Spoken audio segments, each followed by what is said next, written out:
ಹಿಂಗಿದ್ರೆ ತುಂಬ ಕಷ್ಟ ಆಗ್ತಾಯಿದೆ ಏನು ಸೇಫ್ಟಿ ಹೇಳಿ.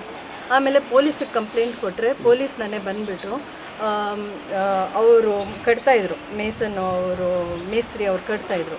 ಪಾಪ ಆ ಯಪ್ಪನಿಗೆ ಹೊಡೆದ್ರು. ಫಸ್ಟ್ ಬಂದಿದ ತಕ್ಷಣವೇ ಅವ್ರಿಗೆ ಹೊಡೆದ್ಬಿಟ್ಟು ಕರ್ಕೊಂಡು ಆಮೇಲೆ ಇಲ್ಲಿ ಇಬ್ಬರನ್ನ ನಮ್ಮ ರೆಸಿಡೆನ್ಸ್ ಇಬ್ಬರನ್ನ ತುಂಬ ಥ್ರೆಟನ್ ಮಾಡಿದ್ರು.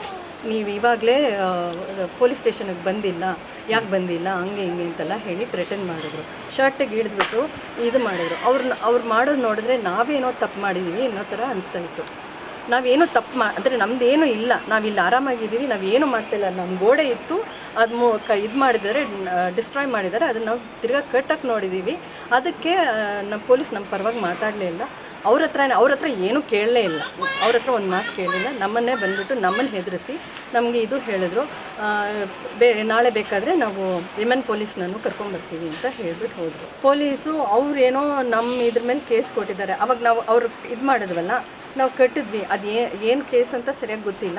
ಅವ್ರು ಕೇಸ್ ಹಾಕಿದ್ದಾರೆ. ಅಂದರೆ ಇಬ್ಬರ ಮೇಲಲ್ಲ, ಆ್ಯಕ್ಚುಲಿ ಅದು ಇಡೀ ಅಸೋಸಿಯೇಷನ್ ಮೇಲೆ, ಬಟ್ ಇಬ್ಬರನ್ನೇ ಅವರು ಇದು ಮಾಡ್ತಾಯಿದ್ದಾರೆ, ಟಾರ್ಗೆಟ್ ಮಾಡಿದ್ದಾರೆ.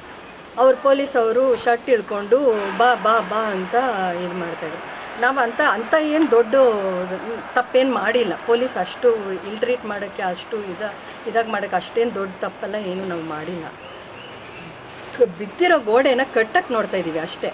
ಯಾರು ನಿಮ್ಮನ್ನು ಕಟ್ಟಕ್ಕೆ ಹೇಳಿದ್ದು ಹಾಗೆ ಹಿಂಗೆ ಅಂತ. ಅಲ್ಲಿ ಕೋರ್ಟಲ್ಲಿ ಕೇಸ್ ನಡೀತಾ ಇದೆ. ಆದರೆ ಅವ್ರು ಬಂದು ಈ ಇಶ್ಯೂಲ್ಲಿ ಕ್ರಿಮಿನಲ್ನ ಟ್ರೀಟ್ ಮಾಡೋ ಥರ ಟ್ರೀಟ್ ಮಾಡಿದ್ದಾರೆ.